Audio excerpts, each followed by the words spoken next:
Growing up, when you would mention the city of Manchester, there was only one thing that I knew about the city of Manchester, and that was Old Trafford, the Theatre of Dreams. And then in September 2008, Sheikh Mansour bought out Manchester City, and it was at that moment I learned that a second team in Manchester actually existed. But jokes aside, these two teams are some of world football's ultimate powerhouses. And I have personally been lucky enough to see both these teams play live and in the flesh. I saw Manchester United versus West Brom last season at Old Trafford, the day that Man City won the league. And then this season I saw Manchester City versus Arsenal at the Etihad when Sergio Aguero scored a very controversial hat-trick. But what would happen if both Manchester teams put aside their rivalries to form one ultimate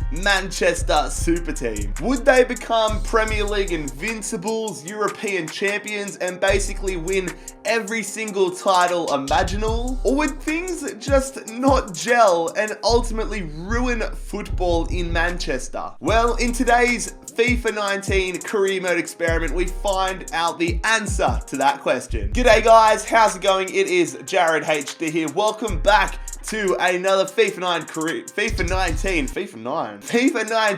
career mode experiment. I know I've given Man City a pretty hard time at the moment, and judging by the jersey, you would think I'm a Manchester United fanboy. That is not true. I like both the teams, but this jersey, Skullsy, it's a classic. But we have decided for today's video to put the best players from both Manchester City and Manchester United onto Manchester United. I feel like they've had a bit of a rough time at the moment. City definitely the strongest side in Manchester as of the past few seasons. So we're going to give United an opportunity to get some more glory. We're putting the best players from City and United onto Man United and really seeing what happens. And if we're getting the best players from Man City and Man United, we may as well get the best manager that Manchester club has ever had. Sir David Moyes, arguably the greatest ever Scotsman to manage United. Throwing out a fishing line, and we're reeling in the bait. But if you guys do go on to enjoy today's FIFA 19 experiment video, make sure you leave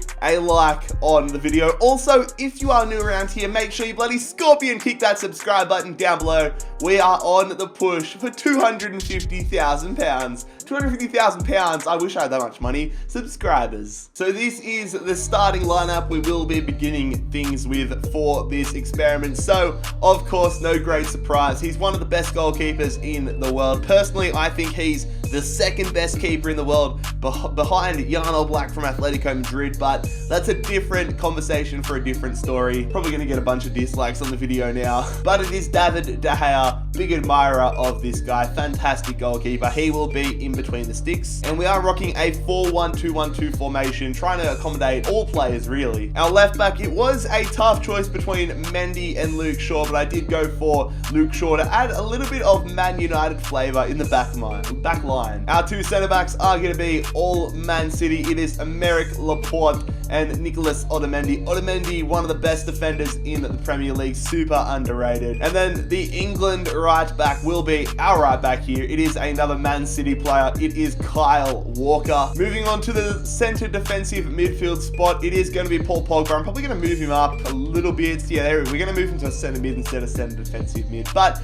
it is Paul Pogba, a very controversial figure depending on which way you look at it, but he is going to be a massive asset to our squad tonight. So Paul Pogba in the centre midfield spot, and then arguably one of the best players in world football, it is Kevin De Bruyne, Team of the Year player. He is such a good player, and he is going to be our attacking midfielder for this game. Not going to have him as captain.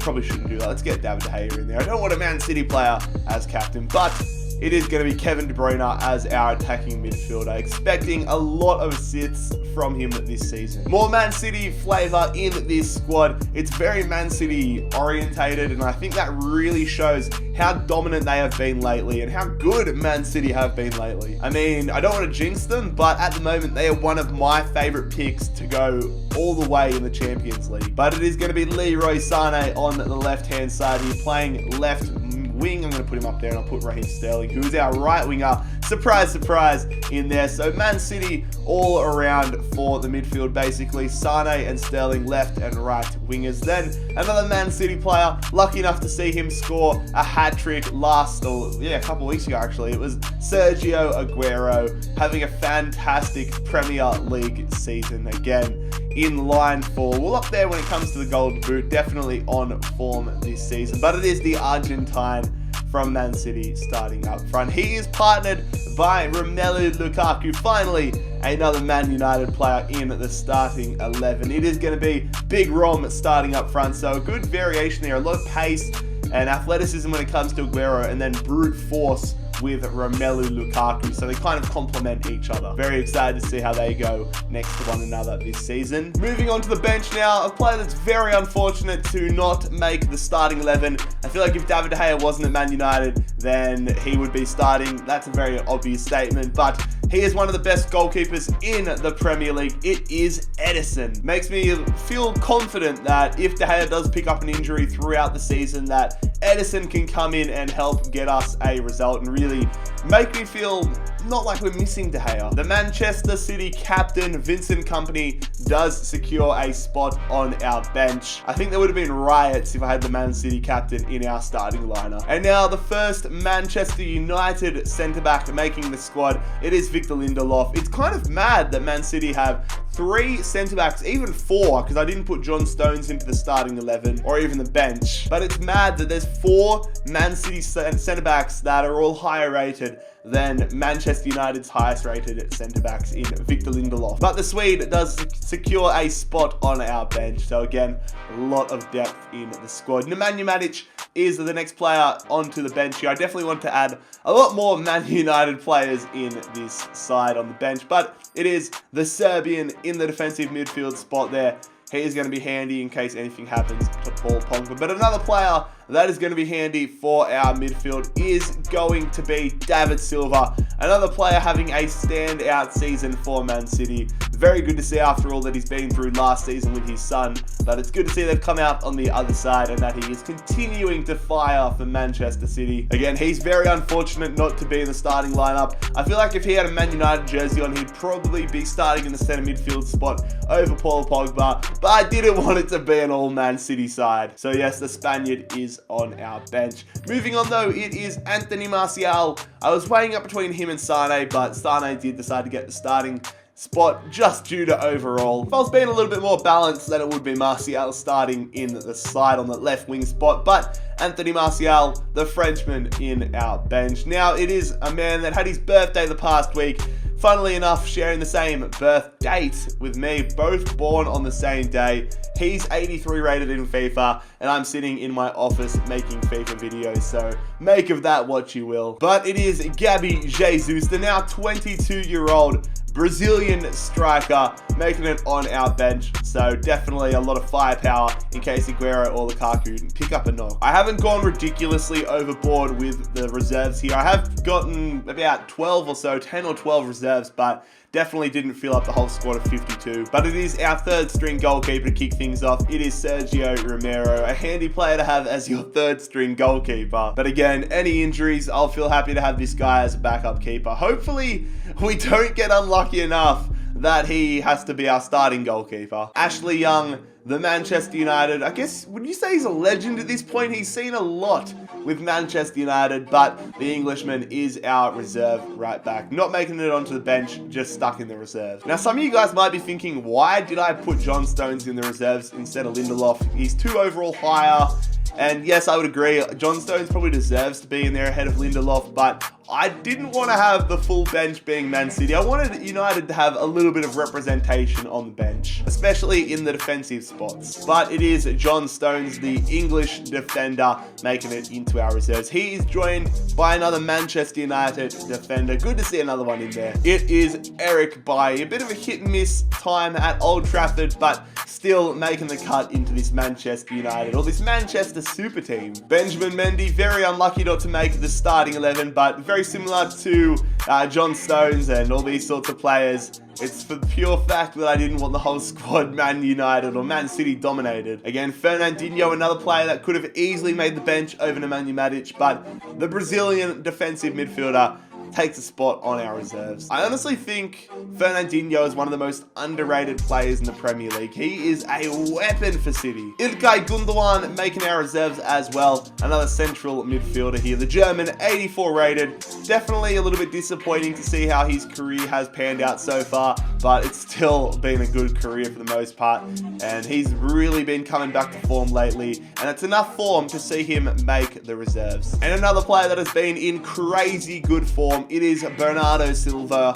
He's had I wouldn't say a breakout season, but he's really justified the big transfer fee he picked up from AS Monaco all those seasons ago. The 23-year-old, unlucky not to make our bench there. City honestly just have that stacked of a side, but he's going to make the reserves. And then our final two players, both Manchester United players, both characters in the Manchester United dressing room, and both players that I'm sure are adored by United faithful. The first one, it is Marcus Rashford, the 20-year-old on the reserves there. And it is Jay Ling's. That's the Jay Ling celebration. Probably just made a mockery of myself. But Jesse Lingard, the final reserve for the squad. So a pretty stacked team, I guess you could all say. And this season is not really questioned, in my opinion, of are we going to win silverware, but how much silverware are we going to win, because we have such a good team. A Manchester super team would go so well. But of course, we are banned from doing any transfers. Let's go and check out, though, our Champions League group, because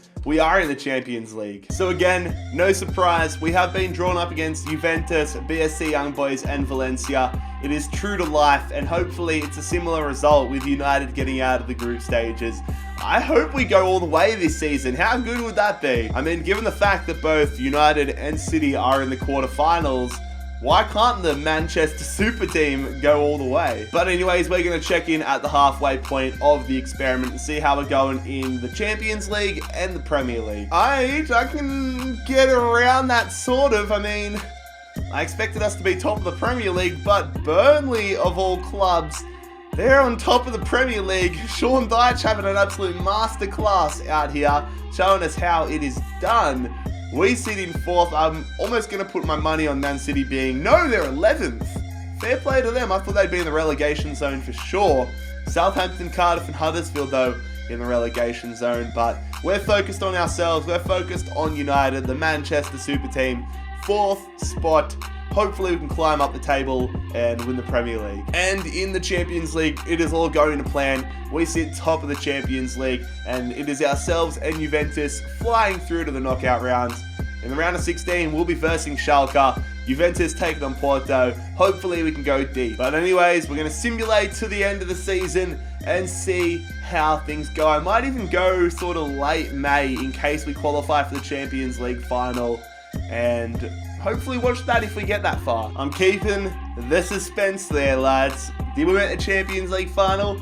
You'll find out in a second. But we didn't make the FA Cup final. That's for Norwich and Arsenal to find out. We didn't make the Carabao Cup final either. Tottenham 3-0 win against Everton in that game. We didn't win the Premier League. Wow.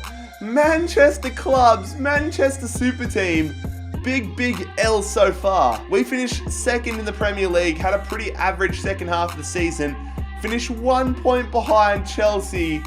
Oh my god, that is bad. Fulham had a great second half of the season. Huddersfield, Southampton, Cardiff all relegated. But somehow we don't win the Premier League with this side. The Europa League final is between Frankfurt and Bayer Leverkusen. And the Champions League final is Liverpool versus Manchester United. We're in the Champions League final, baby, and we're versing our biggest rival. You couldn't write it any better. It is Man United versus Liverpool in the Champions League final. So here we go. The Champions League final. Can the Manchester super team get the job done? David Silva out through injury, so Bernardo Silva makes the bench. Besides that, though, it's a full-strength starting 11. De Ligt has come in for Liverpool. Anybody on the bench? Mazuri, I don't know who that is, but it's a very tight game here. Alexander-Arnold with a yellow card. This could potentially be the Champions League final this season, but nothing happening. Mo Salah putting Liverpool in front in the Champions League final. We're running out of time. Oh, lads, the Manchester Super Team wins nothing. We lose the Champions League final, second in the Premier League, and didn't make the Cup finals for either the FA Cup or Carabao Cup. That's a big L. Taking a look at the squad report, some of the stats. Aguero, our top goal scorer, he's had a fantastic season. De Bruyne getting 12 goals, Sane 8. Disappointing season from Lukaku. Yeah, not a great season for a lot of the lads. Aguero, top assist maker as well, him and De Bruyne, so Aguero has been on absolute fire. But lads, that is where we are going to conclude today's FIFA 19 career mode experiment video. If you guys want to see more videos of this variety, make sure you let me know by leaving a comment down below and a like on the video. If you are new around here, make sure you scorpion kick that subscribe button down below, and make sure you go and check out all my social media links and all that jazz. But most importantly, I hope you have a fantastic day. It has been JarradHD here. I am out. Peace.